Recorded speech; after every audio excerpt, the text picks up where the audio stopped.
Glad I took the long road. Shortcuts to the game, that's a no-no. Least traveled on my journey, I'm alone, so dark times gave me glow. Everything I needed was on this path, I swear I never cheated. Pushing for a reason. So many times I fell, but I got back on my feet, so that's why I'm undefeated. No, no.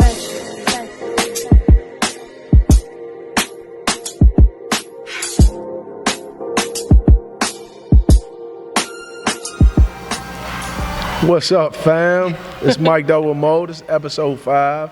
I got my baby sis with me. Hey. What's your name? My name is Lola. Lola's Beauty Mark for all you that don't know. Lola. So it's always good to have family on the show, but this is actually like family. I actually grew up with Lola, right? So I just remember one time, and I'm going to share it. I remember we were playing like football on the street. That was our thing, right? Yeah. And I remember you wanted to play football, you and Jess. And I remember you got so mad that you was like you was going to go home and tell your parents that we didn't allow you to play.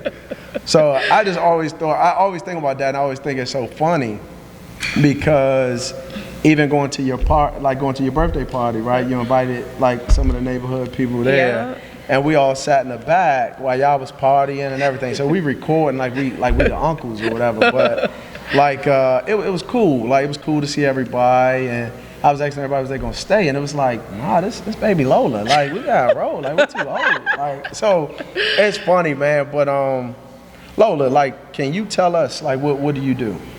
So I'm a professional makeup artist. Yeah. Professional makeup. All right, go ahead. So who's some of the people you've done makeup for? I currently work with Leslie Jones. I've worked with the late Cicely Tyson. I've worked with Tina Knowles Lawson, Erykah Badu, Jill Scott, Deborah Lee.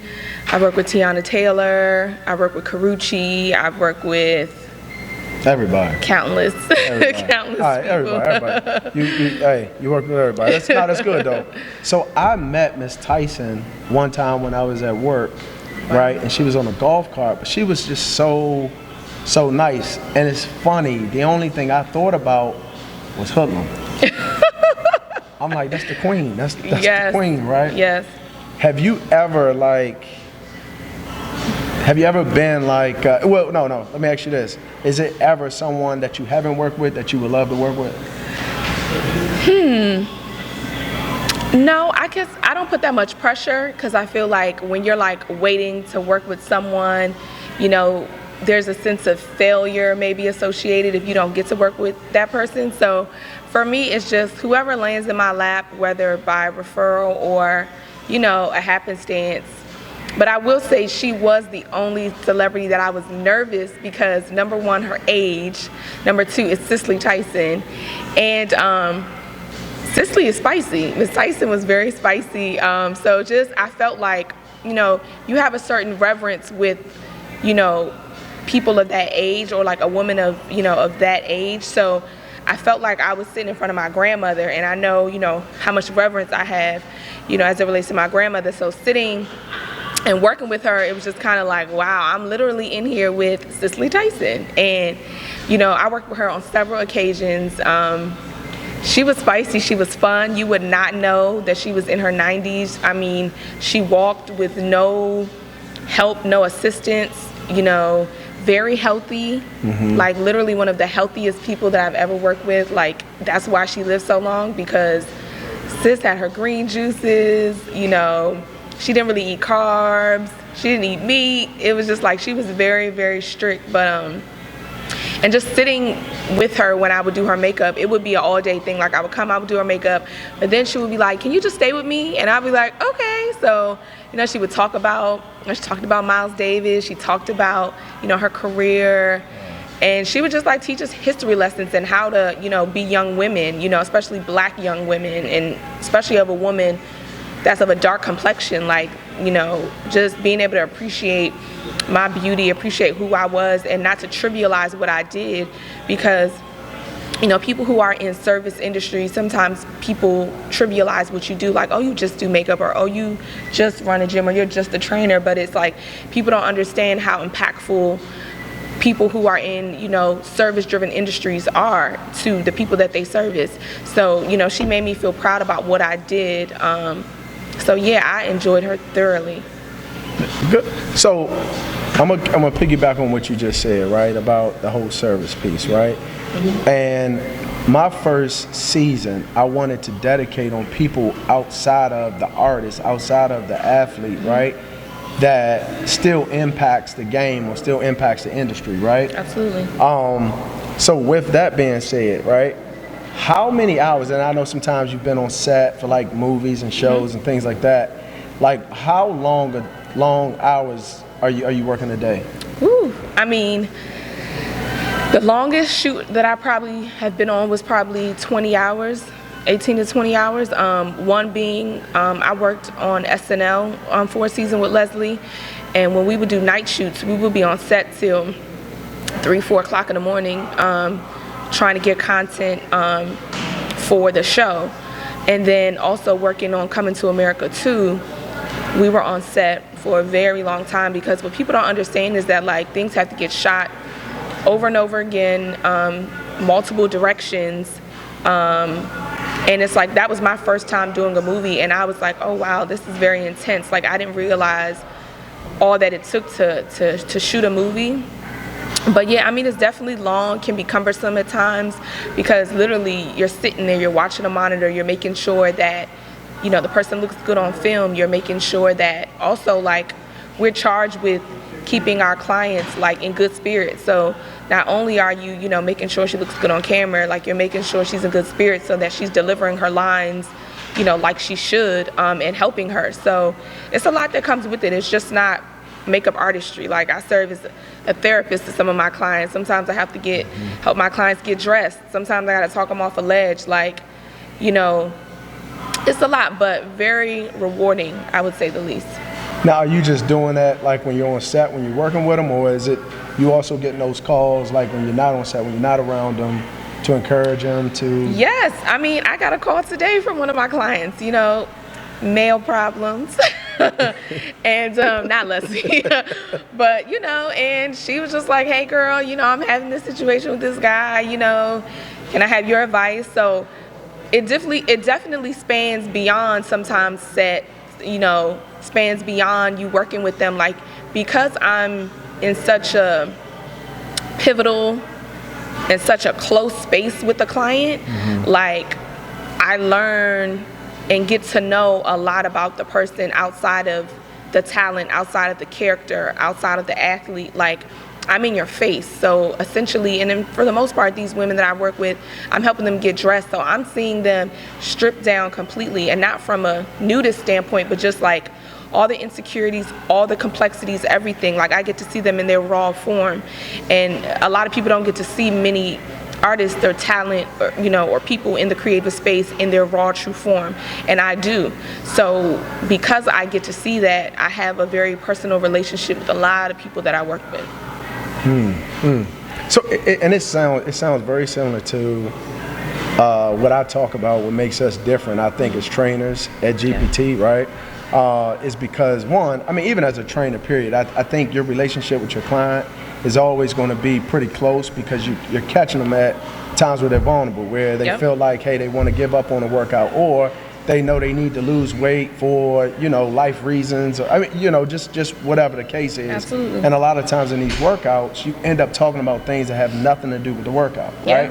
And you build that bond, and it's like, and it's like family.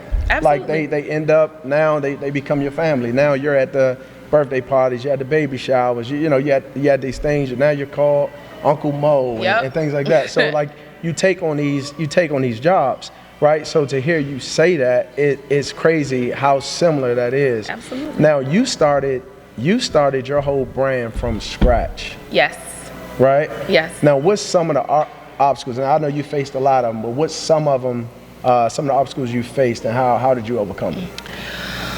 Well, like I said, I mean, you've known me almost 30 years. Like, I've known Mo since I was like 5, 6 years old. And everyone that knows me that long knows that I was very athletic. You know, I played sports up until college. In a perfect world, I wanted to be a sports agent.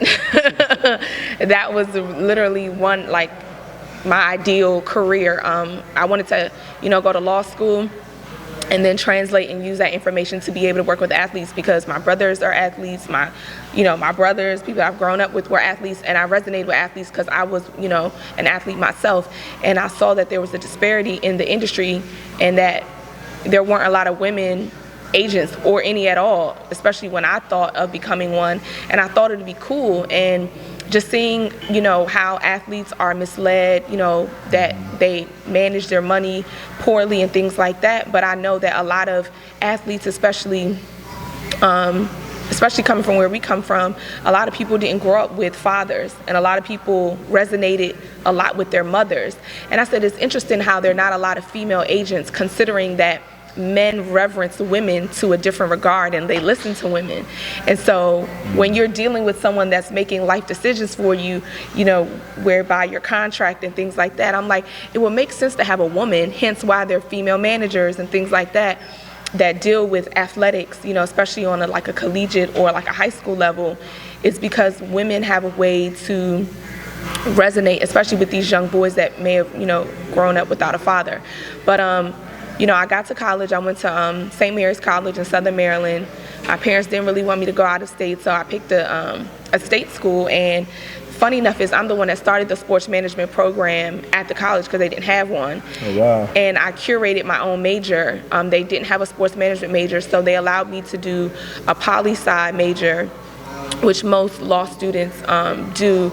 And then I worked with the athletic department at my school, so that was the way for me to get a mix of the athletics and then to get a mix of the political component or the law component. But probably within a year of it, my dad was like, what are you doing? What's this? And I'm Nigerian, so anyone that knows a Nigerian or Nigerian parents, they are very vocal about taking charge of their children's lives and pretty much designating what they want their children to be. So with that being said, my dad was not really with it. He was like, you can do the law thing, but the sports agent, I'm not really with that. So I ended up changing my major to poli-sci and philosophy. So I graduated in 3 years with, a major and a minor in that. And then I got into law school.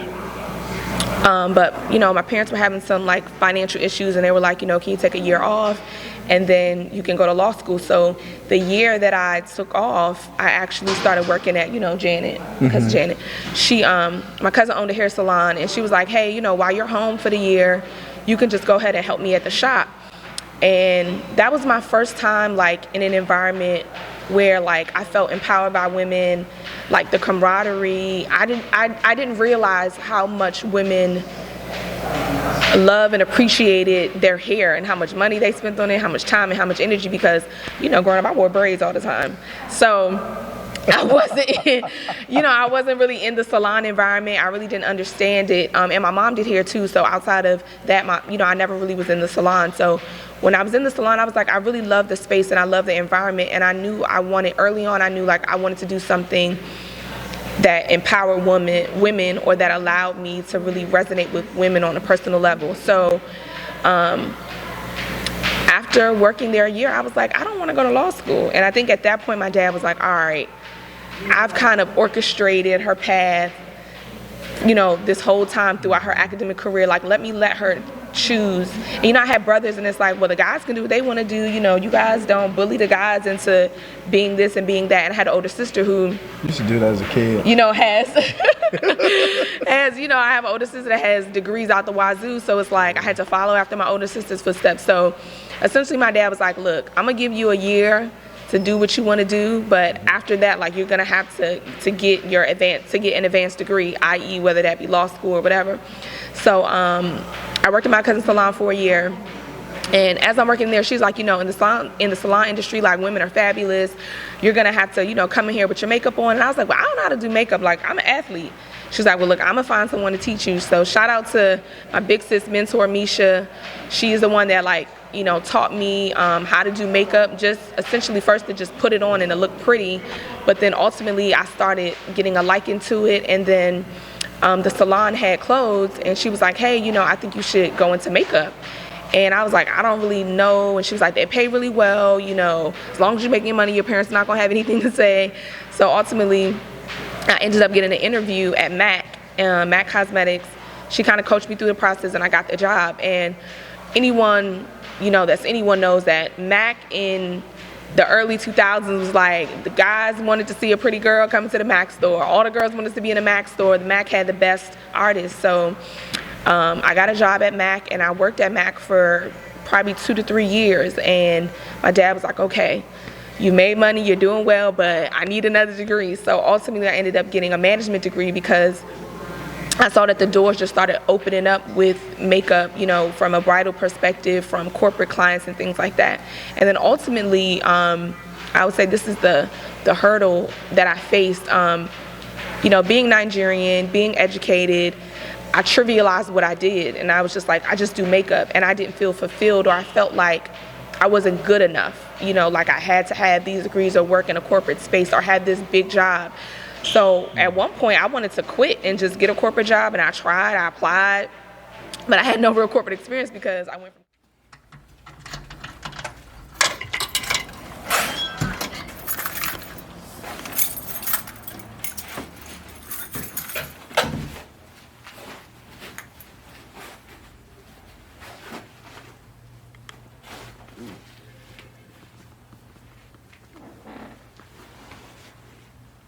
Oh, Frank, boy.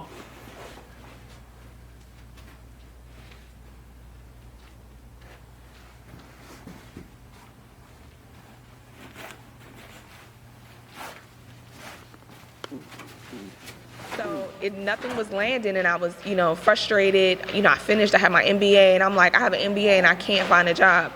So I was like, all right, God, well, whatever you have for me, it's gonna be for me. And ultimately, I was going out of town for a trip, and I ended up seeing like something on social media about someone needing a makeup artist in another state. And I was like, I'm just gonna apply for it, and if I get it, cool, and if I don't, cool. A couple of days leading up until the trip, I ended up getting a call or an email saying that they wanted me to work this event. So I don't really know much about who the client was, what it was, but I was just ecstatic because I was like, okay, maybe this could be my moment. And essentially when I got down to Miami, that's where the event was being held, I realized that it was an all-women's event hosted by BET, and the speaker was Michelle Obama. I didn't work with Michelle Obama, but I worked with a lot of like corporate women, celebrities. That's when I worked with Erykah Badu and a few other people. And that was like my first like break into the celebrity realm. Like again, it's not something I sought after, asked for, I just wanted to work. And then after that, the client, BET, they liked me, they saw the hustle, they saw the drive, and literally event after event, they just kept booking me. And ultimately, I started to work with, Deborah Lee, who was the chairman of BET at the time. And literally from working with BET, that's how I was able to meet, Tiana Taylor. I worked with her for about 3 to 4 years. I went on tour with her, did a whole bunch of projects with her, and then literally just started climbing the ladder, with celebs and corporate clients. So ultimately, I thought that I wanted to be this, executive that worked in a corporate space, but I just felt like God kept opening the doors in the makeup realm. And I'm like, I'm not going to disrupt what he's doing. I'm just a steward of his work. So if he keeps blessing me in this avenue, why do I keep trying to go left if he's like, I got you over here? So ultimately, I just left it up to him. And I was like, look, whatever you have for me is going to be for me. And that was 2013. So literally, I've been a full-time entrepreneur since 2013. Wow. Now, being a makeup artist and being on set, you also have to work with several other people. Yes. That's also in the process. I mean, that's in the that's in the line of getting this person ready. Right. Right. Now, growing up, there were 3 big families. Yes. Right, in our neighborhood. Yep. You had us. Yep. You had you guys, and you had the Joys. Yep. Right. And when I say big families, I'm talking Parents about who had a whole bunch of kids. So growing up with a lot of brothers and sisters, and then you automatically take on other brothers and sisters because now we become brothers and sisters and things like that, right? Do you think in any way growing up and living with all those brothers and sisters that allowed you, not allowed you, but that helped you in working with other people, like in a small area, small space? Yes, I mean, absolutely. I think that growing up with a lot of brothers and sisters, you know, working or being an athlete, working, you know, AAU, having teammates, I think that all of it taught me how to work with people, and especially like to be able to deal with different personalities, because even with your siblings, you know, you got somebody that's cool as the cucumber and you got somebody that's a hothead, you know. I have it in my family, I know you have it in your family, so, you know, I think that it's important, you know, especially when you're working towards a common goal, to be able to work with people who are even keel, like-minded. With Leslie Jones, my client, her, you know, our team consists of, you know, hair, makeup, management, styling, lawyers, all of the above, and we're on emails, you know, constantly, and anytime we have to do anything with her, like we've worked together so long at this point, like we're family. So it's like when it, you know, comes time to cut the deals, we call each other like, look, how much did they say? You know, all right, well, we're gonna shoot with this number, or, you know, when we're out of town, we're eating dinner together, we're hanging together, when we're on set together, it's like, all right, she has to get ready in 2 hours, like, all right, I need 45 minutes, all right, cool, I need 40, and we just make sure that we respect each other's space and time so that we can ultimately get the job done, the client done, you know, even kill, so. Now, working with so many different people, right? Because I know, just like working with so many athletes, it becomes well, you get close to all of them, right? And you want to see all of them grow. But then there's times where they become selfish a little bit, where they're like, hey, listen, I want you. I need you. I need more time with you, you know, and whatnot. So you face the same thing, I take it. Yes, I mean, I haven't had anyone selfish or that restricted me in such a way that they didn't want me to work with anyone. But I did have, you know, I mean, I do have like Leslie, you know, she's my main client, you know, but she allows me, like, she's a priority with my schedule, but she allows me to work with other people. So, you know, she's like, hey, I have these projects. I don't care what you do, you know, throughout the course of the year or whatever, but when I have this stuff, can you make sure I'm good, I'm straight? And she's like, and if you can, if there's something ultimately like so big that you need to do, like just find me a replacement. And I think we've built that rapport, and I've trained enough artists underneath me that if I needed someone to fill in for me on, you know, on my behalf, then they're cool with that. But I mean, I think it's important, you know, as clients, you know, to allow us to grow, to evolve, because sometimes your season with that client or that artist, you know, may end, and it doesn't necessarily have to end on a bad note, but, you know, like I understood early on that I resonate with mature people, older people.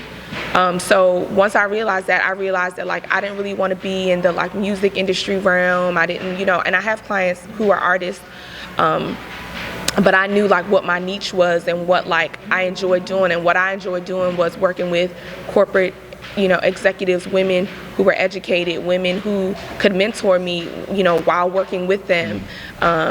And learning the corporate structure, because I do have that education and that background.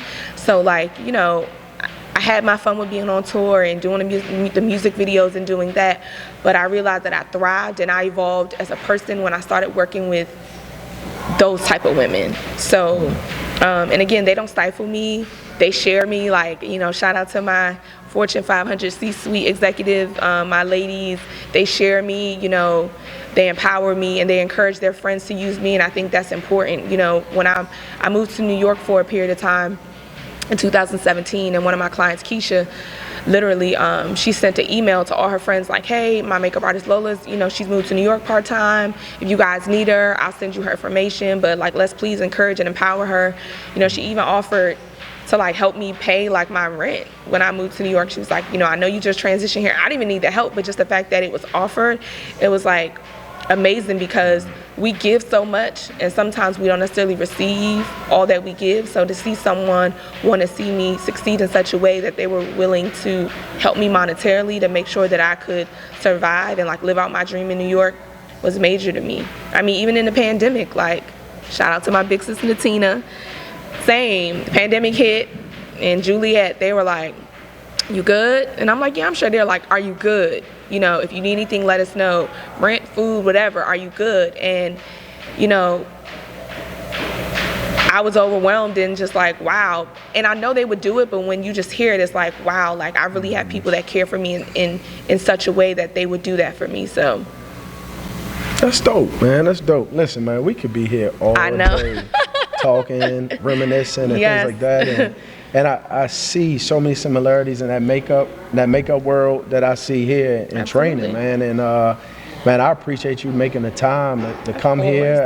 I know you're busy. You travel way more than I do. So as much as people talk about like I'm always busy, I'm always on the road, but to see you, man, and see the success and see Lola Lola with the lollipop all the time and the braids, like, so to see that, man, and to see you grow, man, you know, God's gonna continue to bless you. You know what I mean? And likewise. man, I appreciate you, man. I love you, man. Oh, I love you. Thanks, Mo. No problem. Glad I took the long road. Shortcuts to the game, that's a no-no. Least traveled on my journey, I'm alone, so dark times gave me glow. Everything I needed was on this path, I swear I never cheated. Pushing for a reason. So many times I fell, but I got back on my feet, so that's why I'm undefeated. No, no.